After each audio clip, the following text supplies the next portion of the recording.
efforts to ensure year-round cultivation took another major leap. Residents of Fulakunda in the West Coast region take delivery of a solar-powered water project valued at over $250,000. Observing Islam's holiest month, Muslims around the world kick off Ramadan, marking the beginning of a month-long period of intense worshipping and sharing with the less privileged.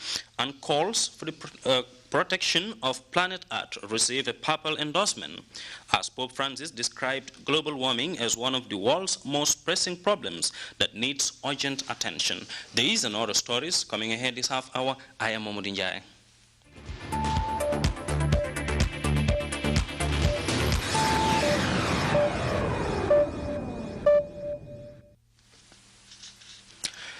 The ambassador of the Republic of Guinea-Bissau to the Gambia, His Excellency Mr. Idrissa Diallo, has joined the long list of well-wishers to extend birthday greetings to the President, His Excellency Sheikh Professor Dr. Alhaji Yahya AJJ Jammeh Babili Mansa. Ambassador Diallo, who also wrote on behalf of his staff, prayed that the President will live long to witness many more happy returns of this day. Former Secretary General Abdullah M. Salah, in his letter to the head of state, writes, I consider this 50th birthday of Your Excellency as a special one since it coincides with the Golden Jubilee anniversary celebration of the Gambia's independence and African Liberation Day. A happy coincidence during which a flood of congratulatory messages would be addressed to you from all quarters of the globe for the exceptional achievements of your administration of the country ever since you assumed the mantle of leadership on July 22, 1994. All these proud achievements in the socio-economic sectors were showcased during the Jubilee celebrations for all Gambians and non-Gambians to see and compare the record of the July 27 revolution with that of the years 1965 to 1994, and much more the previous period, which was characterized by colonial domination, economic exploitation, and denial of human rights to socio-economic development. In your defense of the African ownership of our God-given natural resources, Your Excellency has warned other African leaders against the vampire bilateral economic agreements between developed countries and African countries, agreements that are unequal and smack of friendly neocolonialism and even entrapment. Your Excellency did explain to Gambians in July 1994 the main purpose of your assuming power of this country during an interview with the veteran BBC journalist Elizabeth Ohin, and that was to develop the country. Elizabeth repeated the word development thrice, and you affirmed it in the most categorical sense. Your Excellency have not deviated from this course ever since. Your Excellency appealed in your prayers to Allah subhanahu wa ta'ala, and He answered your prayers and crowned your efforts and programs with unprecedented success during the two-year transition 1995 to 1996. Countless projects have been formulated and executed in all socio-economic sectors, starting with the landmark projects such as the GRTS, University Extension Program, Ultra-Modern International Airport Terminal, the AFBRC General Hospital, the monthly settle, Back to the Land Call, Barakerawan Tar Road, Cultural Revival, etc. I conclude by wishing Your Excellency a happy birthday and many more years to celebrate in good health and continued service to the Republic of the Gambia. The message concludes. Dozens of women volunteers Thursday descended on the Farata farms to help in the harvest of the dry season rice field. This is the second such harvest in the dry season as the farm manager intensifies efforts to enhance year-round cultivation of crops. Modou Diallo of GRTS reports. The latest group of volunteers to render their support to Kanilai Family Farms is the Sarah Women's Association. The group mobilized in an effort to help in the harvest of this plot of Nerika rice situated at the Farata farms. The women volunteers are familiar faces, having worked here on several occasions on different farming activities. They are keen to manifest their love and support for the Gambian leader, who continues to serve as their source of motivation. Mama Fati, the president of the association, said the president has on numerous occasions extended a hand of support to them, and therefore feel the only way they could repay his gratitude is to offer their services on purely voluntary basis. Mama Fati further added that the various developments accomplished in the past 20 years have touched the lives of every Gambian, and as such, people should support President Jammeh to ensure that the country attains even greater exploits. Ya jemela ko barako bijele bi barako bijele fo faw. Sallahu barako bijele bi barako bijele fo faw. She gave the assurance that her association will always be available if called upon, and thanked the Farata farm manager for the confidence reposed on them. The farm manager, Captain Jibril Jame, on his part, paid tribute to the women volunteers for their consistent support over the past years. I have to thank for this couple, that is the Saro Women's Association, because this is not their first time. Last year, they are the people who were helping me with the other couple villages. And then mostly when I contact them, even night I contact their mobilizer, that is Soedu Jallo. He will tell me, just give me maybe 1 hour, I will call it back. Whenever he call me, that is a good response that they will turn up. He also said that this is the second such harvest in the dry season as he works to ensure year-round cultivation. This, he added, has been an ongoing thing since he got directives to increase and diversify production at the farm. Currently, the captain intends to utilize every available inch of land in this farm, which also serves as a ranch for animals. The long-term goal is to enhance the continuous production of different crops and rearing of animals to meet the needs of Gambians. Modou, GRTS News.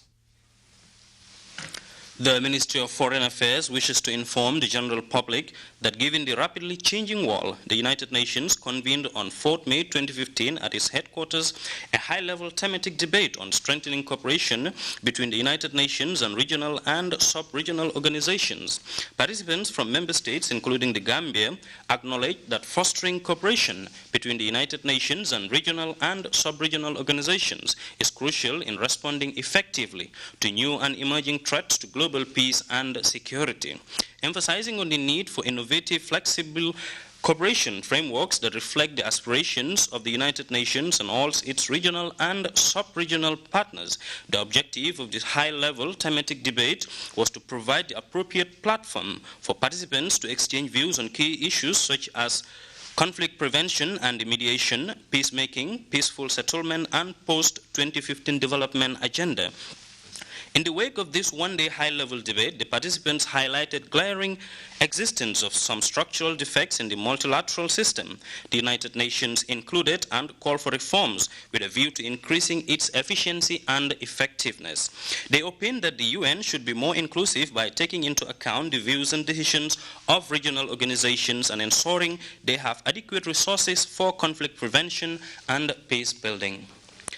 Halal food in the Gambia was at the center of a 2-day international workshop held at a local hotel in Brufut and graced by the Speaker of the National Assembly and the Turkish ambassador to the Gambia. Famara Fofana reports on the conclave, which drew international delegates from the Gambia and Turkey. The first ever 2-day workshop on halal food in the Gambia centered on the topic, Halal is at the heart of Islam. The workshop, funded by the Committee for Economic and Commercial Cooperation of the Organization of Islamic Conference, was designed to raise the overall understanding of halal issues, current trends in global halal trade, and its importance within the context of OIC multilateral cooperation. Papa Seka, the Director General of the Gambia Standards Bureau, underscored the importance of halal food. The main aim is to sensitize and improve the understanding of halal standards, certification, and accreditation, which are relatively new areas that are being developed at the level of OIC and at the level of CIMIC, and they are of international importance in terms of trade. With the right knowledge and understanding of halal standards and associated conformance infrastructure, the Gambia Standards Bureau both expressed his belief that the stakeholders, including consumers, will drive the right application of relevant standards, thereby accelerating the harmonization process. Very soon we will roll out the standards that have been reviewed at the technical level, and we will put it across to the public to further review them and have their comments. I'm calling upon all institutions, individuals, experts, that once they see it, they should please take time to review it, because it's their opportunity to look into it. Ergin Suna is the Turkish ambassador to the Gambia. He spoke on the genesis of the project. We all are confident as Turkey that with these projects, including the Gambia Standards Bureau's project, Gambian institutions will contribute a great deal to the cooperation efforts among all the Islamic countries. Turkey will continue to contribute to the Gambia's development goals, both in the scope of OIC projects and in the framework of capacity building trainings. The Turkish diplomat pledged his country's continued support to the Gambia's development goals, both in the scope of OIC projects and the framework of capacity building programs. Ambassador Ergin Suna saluted the government of the Gambia for hosting such an important workshop. The workshop on halal food in the Gambia was formally launched by the Honorable Abdoulaye Bojang, Speaker of the National Assembly.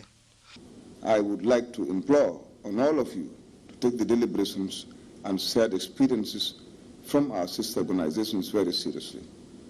I do hope that by the time this workshop ends, we would have had a good understanding of halal issues and map a way forward for implementing fully in the Gambia.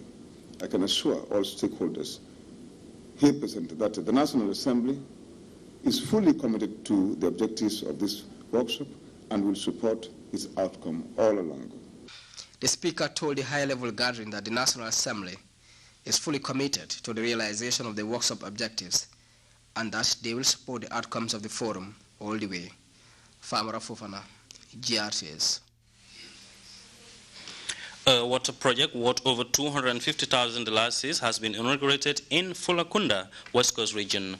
The solar-powered facility is the second such to be installed by a charity called Dominion Faith Center, Charismatic Renewal Ministries, and Mission African in collaboration with Jesus House Hope Foundation in Baltimore, USA. Fatou Janimbai attended the inaugural ceremony for GRTS, and here is her report.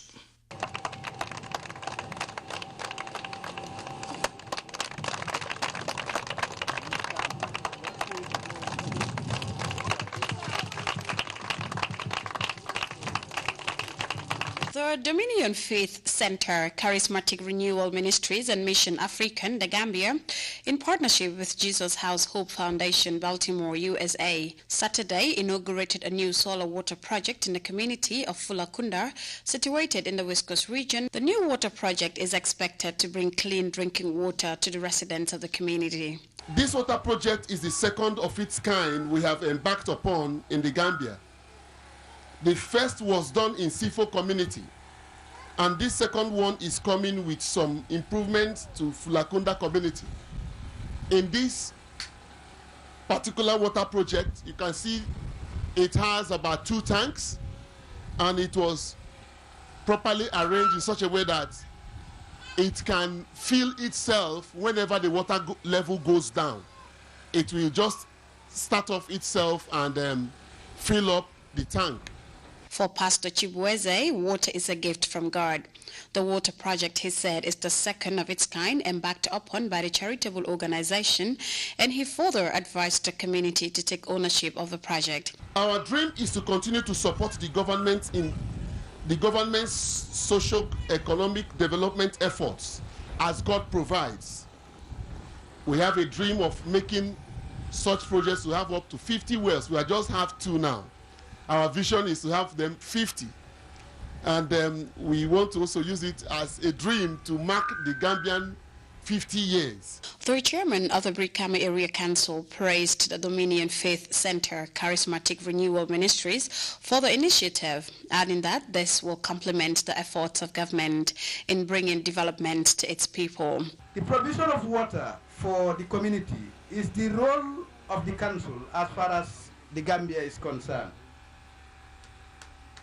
If somebody somewhere very far from here decided to join the council and help the community by providing water, I think I don't have enough words to thank that particular organization.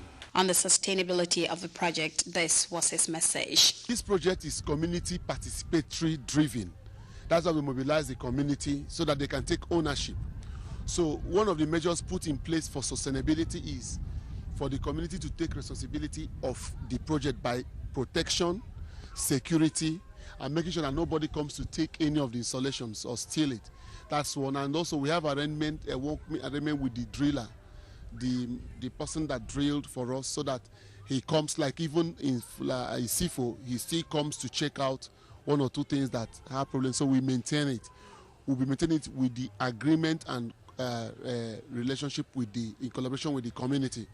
Sunkaro Conte, a resident of Fulakunda, thanked members of the Dominion Faith Center for bringing the initiative to her community. For water, she said, is an essential commodity that is indispensable, and therefore commended the charitable organization for the facility. The Dominion Faith Center Charismatic Renewal Ministries have been embarking on community services, which includes skills acquisition programs, providing free medical services, praying for the sick, as well as support for the needy. Their desire, he said, is to expand the project to all the communities. Fatou Janimbai for GRTS News.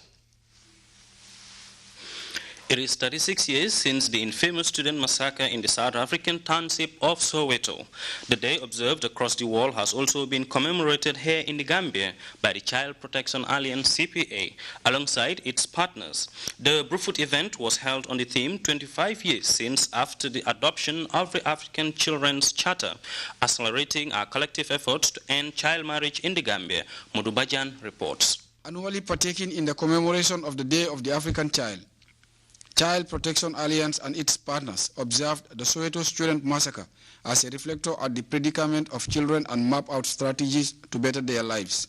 With this year's theme focusing on the acceleration of collective efforts to end early marriage, it is estimated that 39% of girls in sub-Saharan Africa are married before their 18th birthday and 13% before they turn 15, thereby denying them their childhood while keeping them from school. Fanta Baiseka is the Director of Social Welfare and Children's Affairs. It is estimated that child marriage in the Gambia is between 36 to 46%. This tells us all that despite all the efforts that government and its partners have put in place in promoting the health, education and development of children, we have a lot of work to do to raise awareness of parents and community members to understand the impact of giving child away for marriage, denying them their rights to education, their rights to enjoy childhood, and their rights to health. Early marriage is one of the issues that affects children economically, socially, and education-wise, and also affect their development and, of course, health. So if you look at an abuse like giving children to marry early, it virtually deprives the child of his or her childhood and also prevents the child from being the person that she wants to be. Because if you marry a child without a child from school, it means you're cutting the child's education. The opportunities that are there for the educated person, the child cannot get. And also, if they get married early, they have children early, and they also affect their health. So, largely regarded as a human rights violation, Mrs. Njie Toure, while deliberating on child marriage, hailed the efforts of the Gambia government for its prominent contribution in combating early marriage in the country. When it comes to creating the enabling environment for the protection of the rights of the child, many of you will agree with me that a lot of notable achievements have been made in the Gambia under the leadership of our able president. The ratification of the UNCRC, the African Charter on the Rights and Welfare of the Child, and the enactment of the Gambia Children's Act 2005 are all testimonies of our government's commitment. To many, this year's theme is timely because despite the domestication of international legal frameworks, child marriage is still subject to customary laws in the Gambia. The president of Voice of the Young therefore appealed to policymakers for clarity regarding the minimum age for one to get married. The Gambia ratified the African Charter on the Rights and Welfare of the Child, and we have it being domesticated as the Children's Act 2005, but that Children's Act subjects child marriage to customary and personal law. And I can say that it's my customary law to get married to someone below the age of 18, which is a justification because there's no law that says that you cannot get married to anyone below the age of 18 in the Children's Act. So I think that it has to be specific. There has to be specific age, a legal age for marriage. Sensitizing the public on the importance of girl education, as well as the negative impacts of early marriage on the development of children, was put across in a drama and presentations for a day which also marks 25 years since the adoption of the African Charter on the Rights and Welfare of the Child. Modou reporting for GRTS News. We'll be back with news from outside the Gambia after this short break. Stay tuned.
Welcome back. Imagine fasting all day without any food from sunrise to dusk. For millions of Muslims around the world, Ramadan has begun. A month-long holiday which is not just about abstaining for food or water during the day, but a time of reflection, giving thanks and sharing meals with families after dusk. For more on how people around the world kicked off Islam's holiest month, let's turn to this report by DWTV. Ahead of the start of the fasting month of Ramadan. There were similar scenes at Kuala Lumpur's Al Taqwa Mosque. Muslims say the annual fasting ritual is designed to cleanse the spirit as well as the body. So Ramadan is like a once-a-year boot camp, a process for you to get back on track, or for you to find yourself, or to deepen your knowledge, or inshallah for you to find inner peace within. Fasting is also intended to remind the faithful of the suffering of those less fortunate. This year, that might include the inhabitants of Damascus. Markets here may be well stocked, but the Syrian conflict has increased poverty and raised prices, leaving many families struggling to afford basic necessities. We're fasting even without Ramadan. We have only one meal per day. We see apricots that cost 300 to 400 Syrian lira. The same goes for cherries, oranges, and watermelons. We take pictures of the fruit and look at them on our mobiles.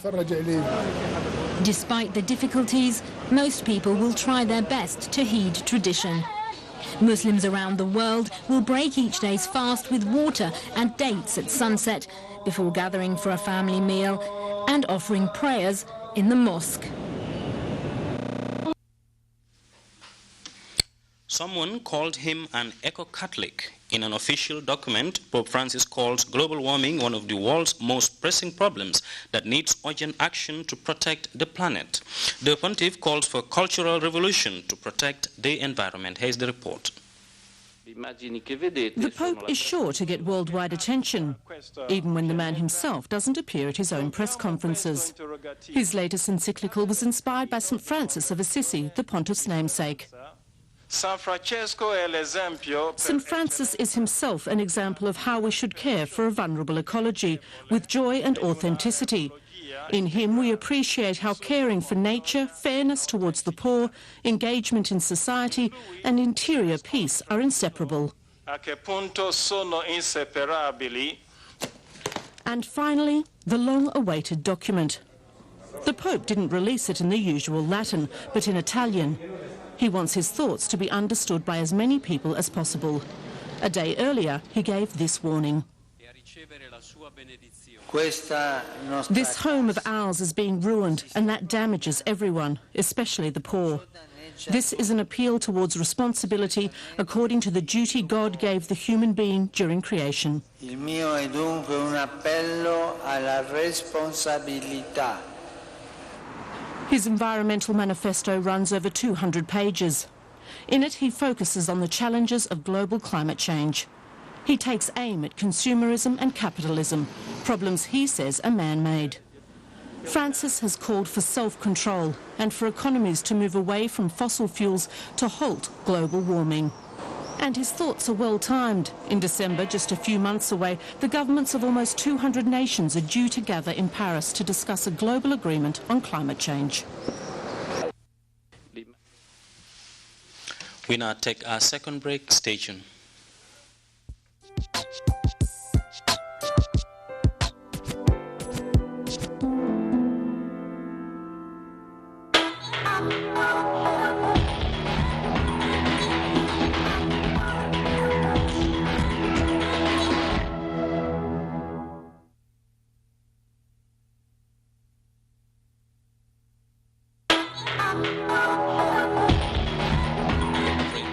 Will come later in our news bulletin. We go now straight to the weather report courtesy of the Central Forecast Office.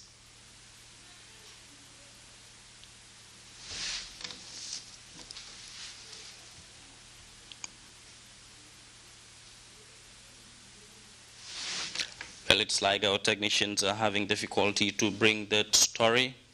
And we now go straight to the news recap.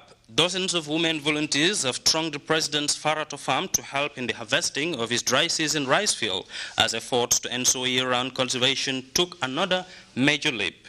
Residents of Fulakunda in the West Coast region have taken delivery of a solar-powered water project valued at over $250,000. And observing Islam's holiest month, Muslims around the world today kicked off Ramadan, marking the beginning of a month-long period of intense worship and sharing with the less privileged. And the calls for the protection of planet Earth has received a papal endorsement. This, as Pope Francis described global warming as one of the world's most pressing problems that needs urgent action. Well, that was all in this edition of the news at 10. Thanks for the pleasure of your company. Ramadan Mubarak from the Gambia Radio and Television Services.